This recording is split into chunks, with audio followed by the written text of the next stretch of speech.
Good morning and welcome to this next lecture on sound and structural vibration. We are discussing sound structure interaction in cylindrical geometries, and we started just looking at the cylindrical vibration. So we have come so far where we, let me see, showed the three equations of motion in the three directions, okay, using stress resultants, okay, and these stress resultants can be further written in terms of displacements or rather mid-plane displacements, because it is a thin shell, okay. And once you do that, then you assume this form, okay, because this form is suitable to the equations. So this is the wave number in the x direction or propagator in the x direction, and this is the circumferential description, okay.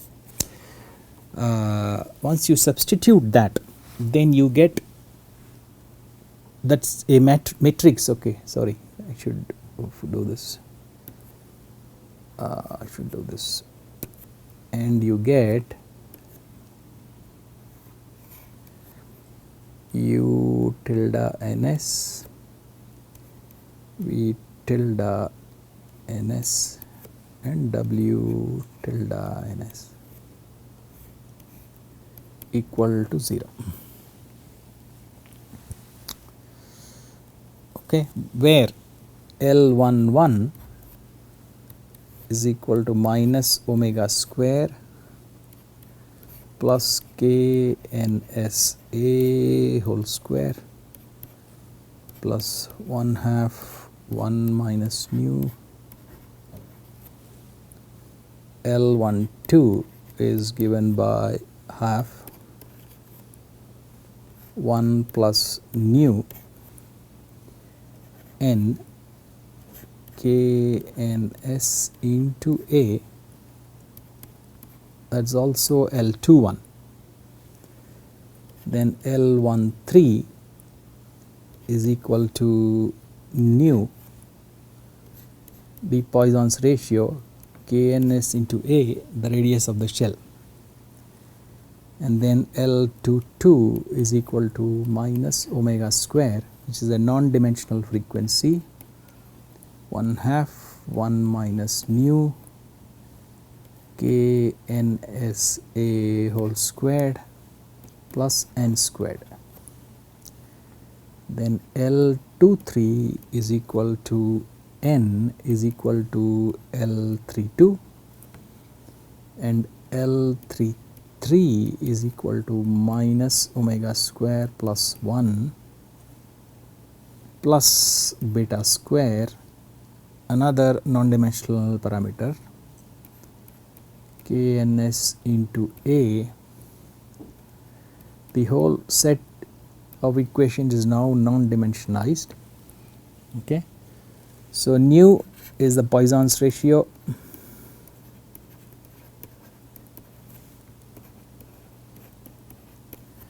then we have omega, the non-dimensional frequency given by omega, the dimensional radiant frequency, into radius of the shell by CL dash. CL dash is the speed of the longitudinal wave in the material as a plate, E over rho 1 minus nu square or rho s, okay. Then beta is another non-dimensional parameter, which is h over a square root of 12, okay, and h is shell thickness,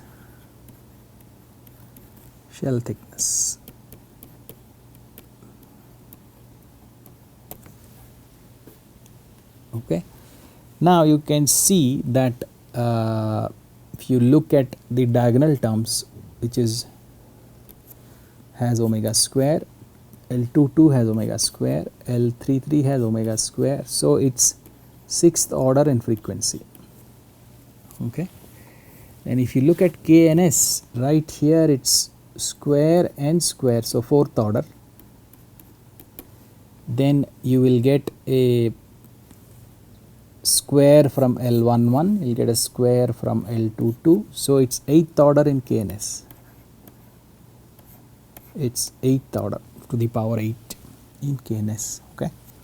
So, if you take for a non-trivial solution,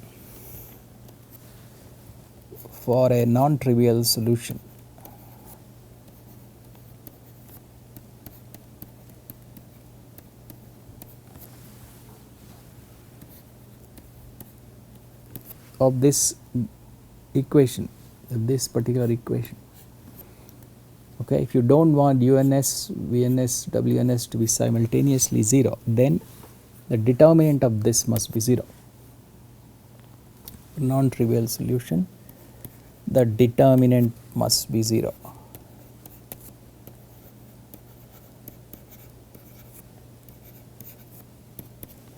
And determinant is a polynomial in KNS, KNS to the power 8 plus something into KNS to the power 6, etc., and it has omega in it, and omega to the power 6 somewhere, one of the terms will have that.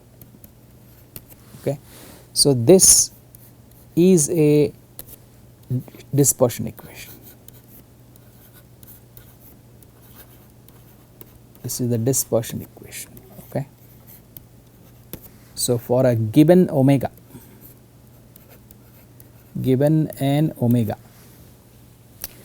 you will have 8 waves, and 8 values of, that means 8 values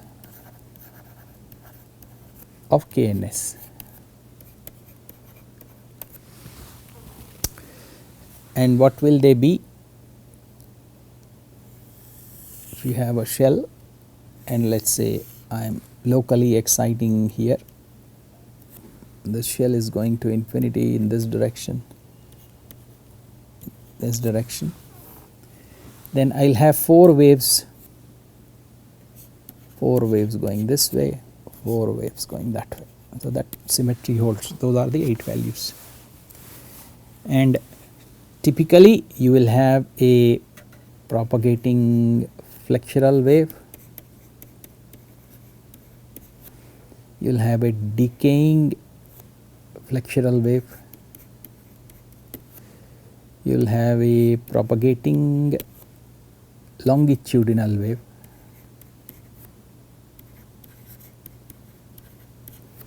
and a propagating torsional wave. Same on this side,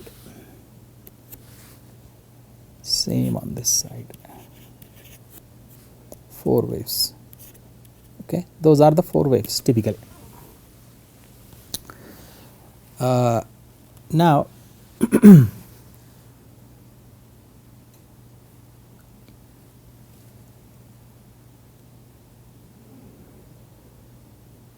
for n equal to 0,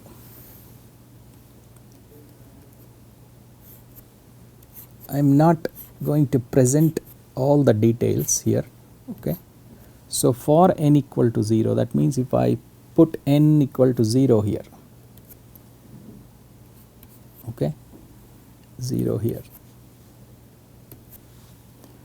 why is that important? Okay. One more thing, this shell, this n here has to be an integer. It's no surprise, has to be an integer.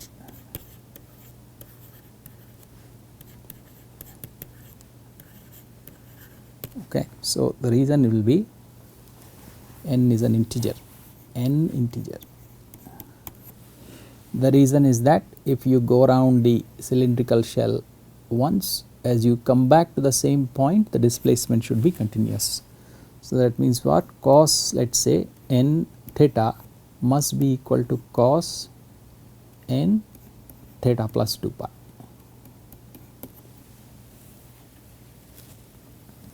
Okay. So, this is possible only when n is an integer,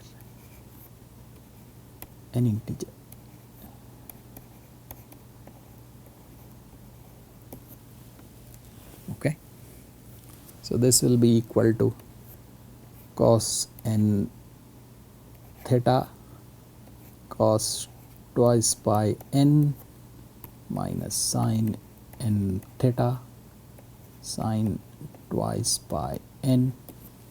Okay. Now if n is an integer, then you will get 0 here, you will get a 1 here, then cos n theta on both sides. If n is not an integer, that will not happen. So n has to be an integer. So if n is an integer, first let me describe that also. For n equal to 0, okay, what sort of a displacement can we expect? Okay, we can have, let us say that transverse dominated displacements, let us describe transverse dominated. Again, what do I mean by transverse dominated? Okay. So let us say I pick a particular omega and I get 4 waves. I get a flexural wave, I get a flexural near field, okay, decaying like this. Then I get a longitudinal wave, then I get a torsional wave. Okay. So if I plug any particular wave number back, into this matrix, why? Because kns is the number I have, okay, then that determinant is 0, so rank drops. So I can compute u tilde ns over w tilde ns, I can compute v tilde ns over w tilde ns, okay, and based on the wave number chosen, I could have this to be a small value, this could be a small value, okay, which means that wave number is speaking of a dominant transverse displacement. So a particular wave number, let us say kn1, okay, says that u n1 by w tilde n1 will be very small. Similarly, v tilde n1 by w tilde n1 will be very small, which means this is a transverse displacement dominated wave number. Okay. It will not be only transverse displacement, there will be a small component of axial movement displacement and torsional displacement, okay, because these set of equations are coupled. So I am trying to say why I said dominantly transverse, okay. So if I have a particle, then it will dominantly move up and down, but it will have a small part axial and it will have small part torsional. So kn1 could be that sort of a wave, whereas kn2 could be dominantly axial. So that particle will be moving axially x direction, but it will have a small component of transverse, small component of torsion. So it is complicated, but dominantly axial. So let us now look at transverse dominated displacements for various n's, how they could be, okay. So n equal to 0, what happens is that you have the displacement oscillates. So you will have a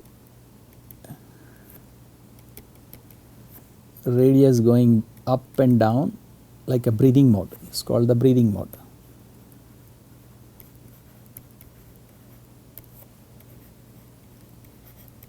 Okay. So what I am saying is we have chosen, let us say k equal to n comma 1, here n is 0, we have chosen k 0 1 amongst these waves, okay. So we have substituted n equal to 0 already into that matrix, and we are looking at that particular wave number where transverse displacement is dominant. Okay. So for n equal to 0, what happens is the radius breathes in and out. Radius breathes in and out.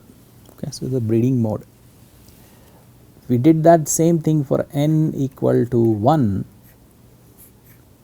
Okay, then I will draw it smaller. So we will have the nominal radius, and it will oscillate back and forth. This will oscillate back and forth.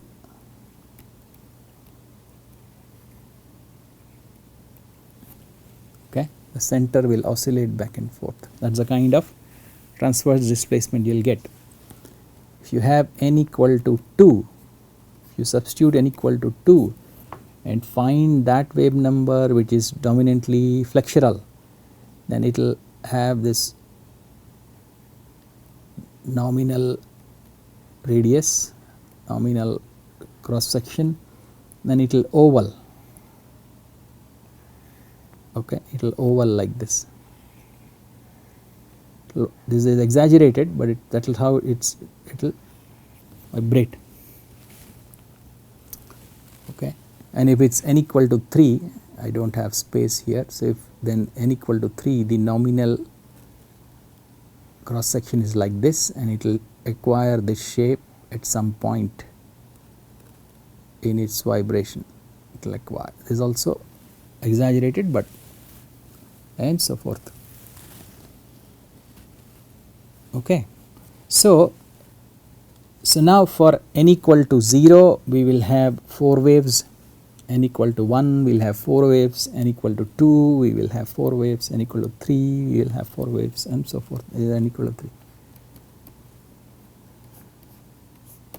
Okay. And so the n kind of makes it orthogonal. Okay, cos 1 theta orthogonal to cos 2 theta, orthogonal to every sin theta. So it would be logical to look at modes with n as a standard number. Okay. So if we look at the waves in an infinite shell, in an infinite cylindrical shell, okay, for n equal to 0, you ought to have 4 waves, right. So how will it look like? There could be real wave numbers, there could be complex wave numbers, there could be purely imaginary wave numbers. Okay. So this is the real, this is the imaginary, okay, and this is a line where I say omega is equal to 1. Omega is what? Omega A over CL dash, the non-dimensional frequency, okay, and that is equal to 1 is some line here. Okay. Now below this I will have 2 complex waves, okay, with various alternating real and imaginary signs. Okay. You will have negatives also, and negatives also, negative imaginary pulse also. So you will have 2 of those below this omega equal to 1 frequency. Okay. And you will have 2 real waves. So one is going like this, let us say,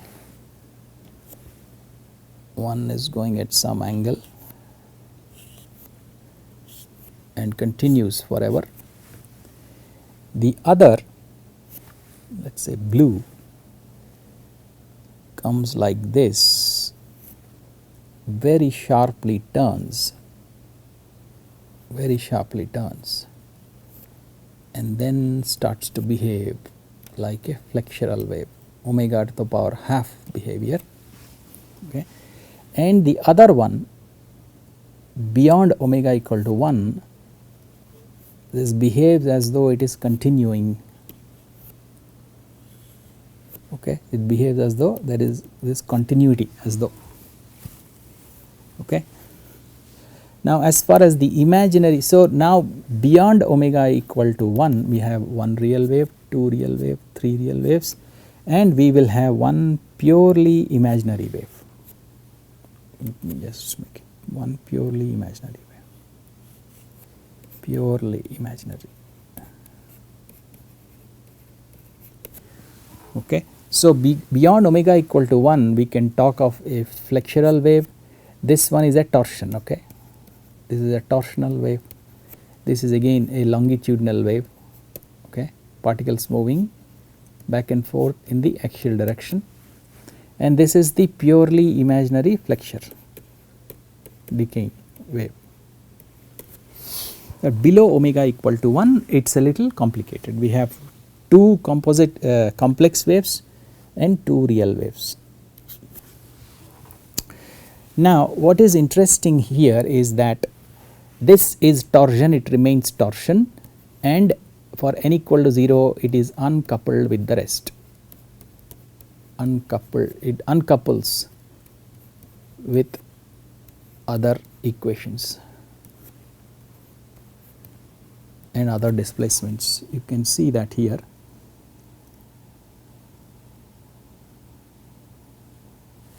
Okay. So L12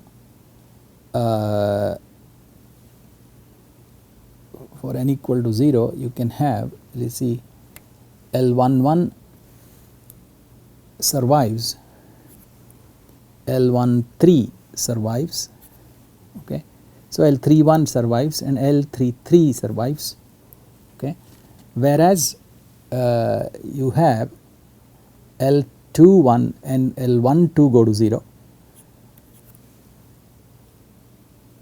Okay. And L22 alone survives. So for n equal to 0, this is 0, this is 0, this is non-zero and it is tied to this. Okay. And therefore this is 0, this is 0, and these four values are tied. So the axial displacement and transverse displacement are coupled together and torsion completely decouples. Okay. Okay. So below this omega 1 frequency, what did I say, we have two complex wave numbers and one torsion which is completely decoupled from the rest, and this blue line, it begins as a longitudinal wave, it begins as a longitudinal wave. Okay. And omega equal to 1 it very rapidly transitions to flexure.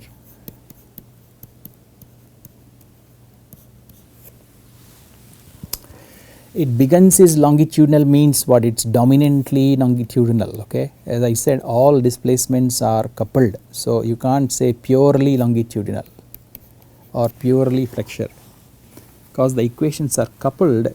Every type of wave having a dominant motion has other components, other motions in it. So the particle is dominantly longitudinal, but it will have torsion is decoupled, but it will have small transverse displacement. Okay. So this dominantly longitudinal wave suddenly turns and becomes dominantly flexure, and it again cuts on it at omega equal to 1 and it continues as longitudinal.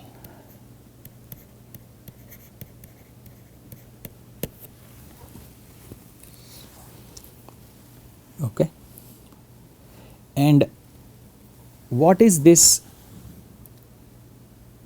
omega equal to 1? So this is an observed behavior, this is a computed behavior, experimentally observed behavior and numerically analytically computed behavior.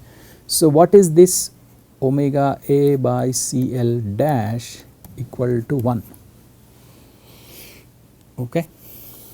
So which means twice pi the frequency into A is equal to C L dash, speed of the longitudinal wave in the material. Okay. So twice A I will put it as the diameter. So I have pi times d is equal to CL dash over the frequency. C is f lambda, so I will write it as f lambda longitudinal over f. Okay. So this is equal to lambda L. So this is the circumference. This is the circumference. Okay. The circumference is equal to the wavelength of the longitudinal wave. Okay. So just at this frequency what has happened is that you have the circumference has just become equal to the longitudinal wave in the material, longitudinal wave in the material. Okay. And in the other direction, in the axial direction, the wavelength is actually infinite. Okay. So what happens is that this is a cut-on frequency. This is a cut-on frequency of a wave which has infinite wavelength in the x direction, or kx, to give the notation, is 0, or lambda x is infinity, and the circumferential length or radius is equal to lambda L. Okay. So the cut-on frequency of the n equal to 0 mode. Okay. So this is very important.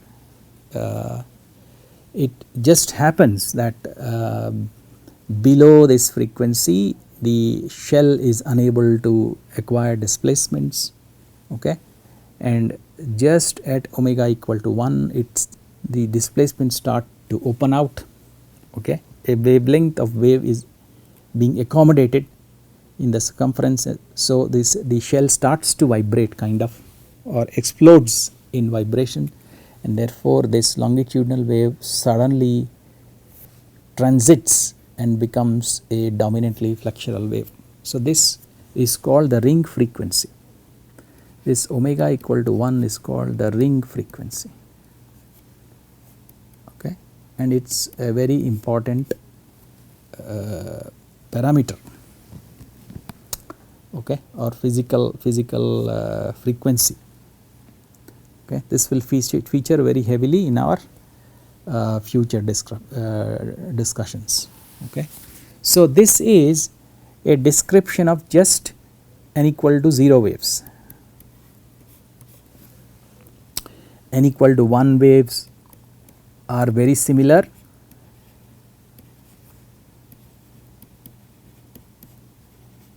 Beyond omega 1, but below omega 1 they get complicated. They have some peculiarities of their own. So there will be complex wave numbers. Okay. I am just going to give you a picture, not a detail. So there will be complex wave numbers which will arrive, okay, to some value, and then they will purely become imaginary for some time in the frequency, and then they will start cutting on, whereas you will have a flexure cut on at some frequency and torsion, etc., etc. So it's complicated. Okay. So n equal to 2 again will have its own peculiarity below omega equal to 1. Beyond omega equal to 1, it's again very similar. Okay. So I have just given you how n equal to 0 looks like. Okay. Now so we know about something about the type of waves that we are going to see. Okay. Now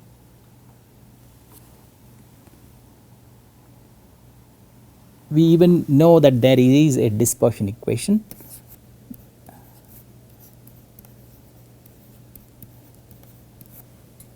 which comes from the determinant of that matrix. Let me call it big L matrix. Okay. Now we can arrange that dispersion equation that describes flexural waves in a particular form,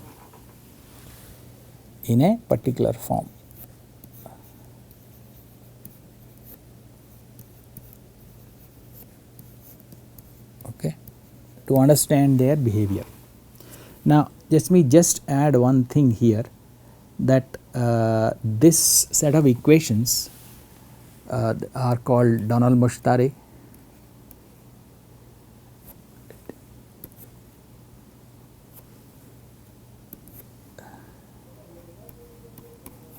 Mustari equations. There are several shell theories, maybe 30-40 shell theories with various terms added for various accuracies. Okay. So each shell theory has its own specific aspect, and one of the most basic, or the most basic, is this Donald-Mustari set of equations, okay, for thin shell theory. Now, so we can arrange the dispersion equation in a particular manner. I should also mention that this entire portion I have taken from the book by Frank Fahey.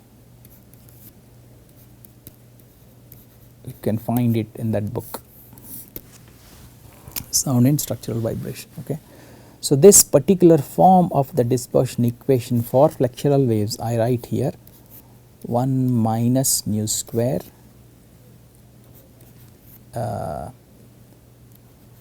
kz a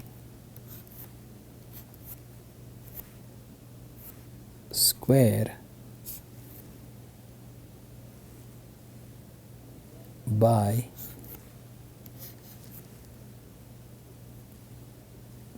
kz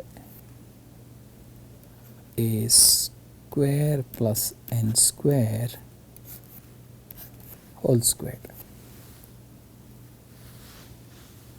Okay, plus beta squared kz a whole squared plus n squared whole squared minus n squared into 4 minus nu minus 2 minus nu by 2 into 1 minus nu.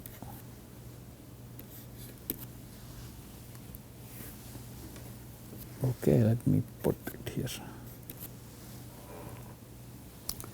So this is the form, okay, a convenient form.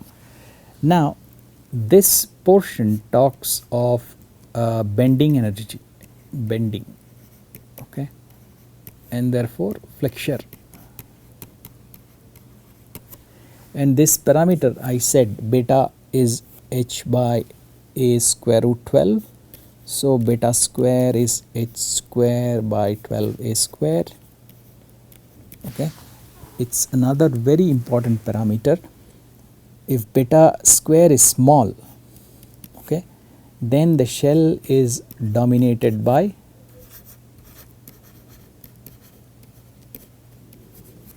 membrane energy. By membrane energy. Okay. Whereas if it is acquires any importance or dominance, then the shell is dominated by flexural or bending energy. Bending energy. So it's a very important parameter. So this term describes bending energy, and this term describes membrane energy, stretching energy, stretching or membrane.